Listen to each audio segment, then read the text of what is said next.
How to channel here. So in today's video I'm going to show you how to unlink your Instagram from your Facebook account. So let's get started. We're going to open our Facebook. Now this is our Facebook interface. The next thing you're going to do is click on your profile picture, then you scroll down here and click on settings and privacy. Now you click on settings and privacy here, then you click on settings. Now scroll down. Okay, this is it here, account center. Click on your account center here. Then this is it, click on your account. When you click on your account here, now you can see all the option where to remove and add. Now this is your Instagram here.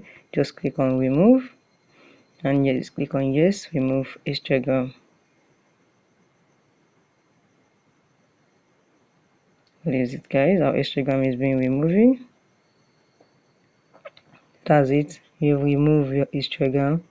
Just click on OK. So guys, if you find this video helpful, click the like button and subscribe.